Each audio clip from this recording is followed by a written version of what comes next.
This movie is amazing. It's amazing. It's incredible. I love it. I am so happy that this movie won the Oscar for Best Animated Film. That hardly ever happens with superhero movies.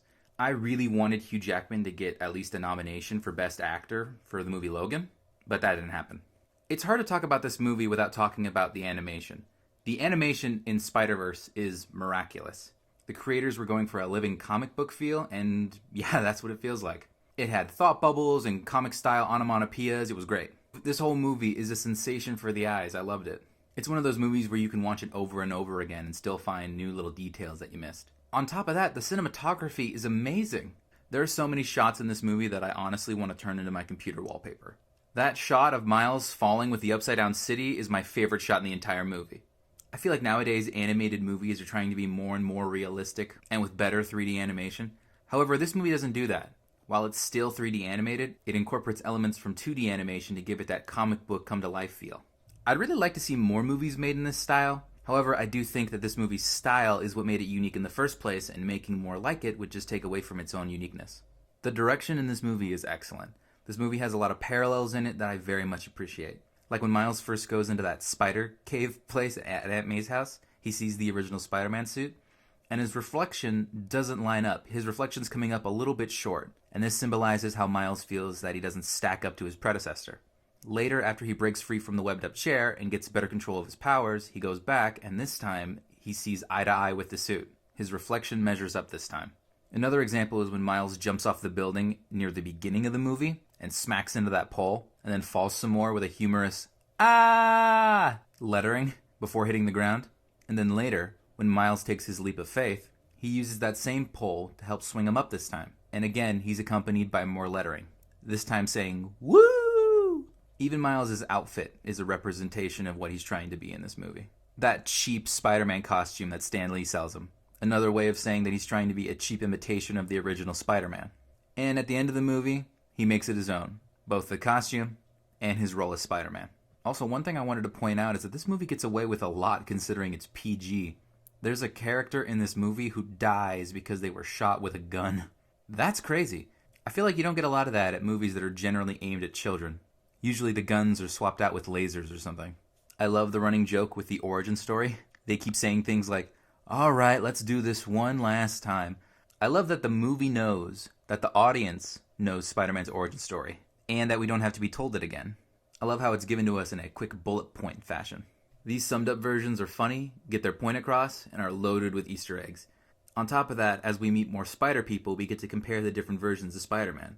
I think these origin stories were a smart move from the writers. Miles is a great protagonist. He's extremely relatable. He's young and is in that place in his life where he doesn't know what he wants to be. It doesn't help Miles that he's in this prestigious private school that he's only in because he won some lottery. He feels out of his element. He's an outcast. And that just helps the audience relate to him, because who among us have never felt like an outcast? Another theme that makes Miles a relatable protagonist is the theme of expectations. We all have expectations put on us, whether it be from our parents, our significant other, or even ourselves. Miles has to measure up to the expectations put on him by his parents and his school, and that parallels the fact that he wants to meet the world's expectations of being the next Spider-Man. That's something that the comic book version of Miles had to do a lot because he's a rebooted character. I love this movie's version of Peter Parker, or should I say Peter B. Parker. I love it when a movie like this has the courage to show us something different. Peter B. is a version of Spider-Man we've never seen before. Usually when we see Spider-Man, he's in high school, or he's just graduated high school, or he's a young adult. Peter B. is 38 years old. He's an actual Spider-Man. And he's been Spider-Man for a long time. I loved that the majority of his quips were pure sarcasm. He was like if Chandler Bing were Spider-Man. I love the times in this movie where he's making fun of how ridiculous and stereotypical the stuff around him is. He has this nonchalant attitude that I really enjoyed watching. I didn't really know if I was going to like this version of Spider-Man from what I saw in the trailer, but it totally worked. This movie took a huge risk, and I think it paid off spectacularly. And you know what made this version of Spider-Man relatable in my opinion? The sweatpants.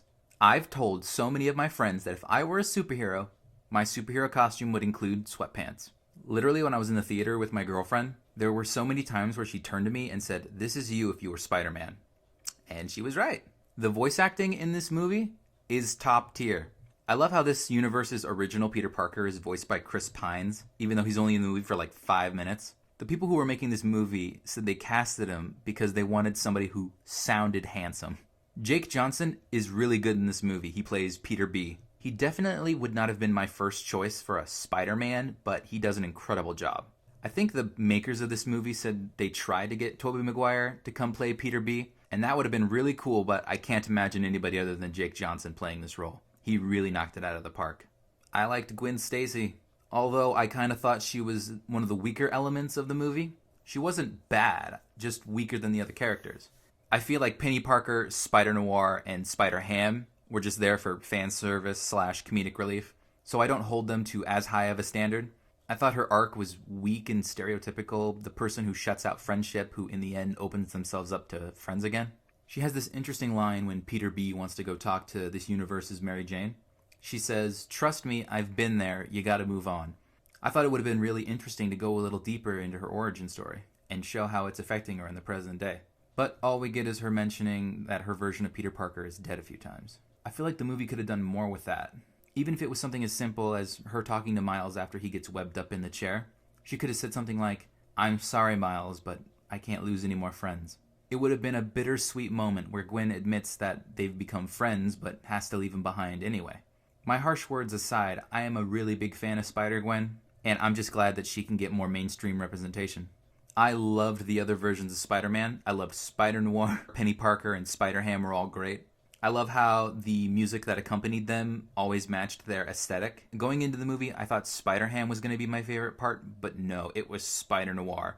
Pretty much everything he said had me rolling on the floor. That bit with the Rubik's Cube, are you kidding me? That was hilarious. I liked Penny Parker, but that's mostly because I'm a big fan of anime. I liked the way she was animated and the music that accompanied her, and the fact that she pilots a frickin' mech. It all screams anime and also justifies adding another animation style in this movie. And that's another thing I love. Among the various spider people, they're all animated differently and uniquely, but not so differently that it looks weird seeing them next to each other. This movie found a great balance. Nick Cage as Spider-Noir was great. He delivered his lines in the excellent way only Nick Cage could deliver those lines. I love the idea that some of these lines weren't scripted. Nick Cage just went on one of his classic rants. Or maybe they never hired him, he just stumbled into the recording booth, and Nick Cage out of nowhere is just like, "Wherever I go, the wind follows, and the wind smells like rain." And the directors were just like, Mr. Cage, action. I actually love this movie's version of Doc Ock.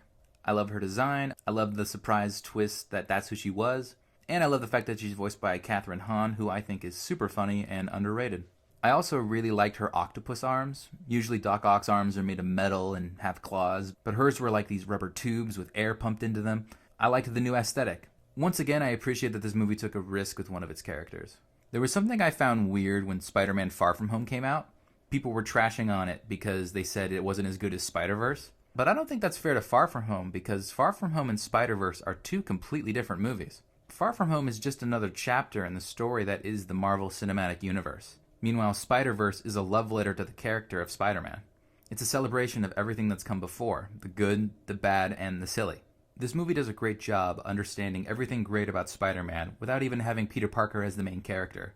And it's okay because it works well with one of the themes of this movie, that anybody could be under the mask. Also, something I thought was funny was that after Amazing Spider-Man, people were getting sick of the origin story. That's why the Tom Holland Spider-Man skipped that part. However, Spider-Verse is just another origin story and people love it. I think that's interesting. I think the best Easter egg is in the end credits scene where Miguel O'Hara, aka Spider-Man 2099, travels to the 60s cartoon and reenacts the meme of two Spider-Men pointing at each other. That is hilarious, and it pays homage to another piece of Spider-Man culture. Kingpin in this movie was great. Liev Schreiber gave a great performance.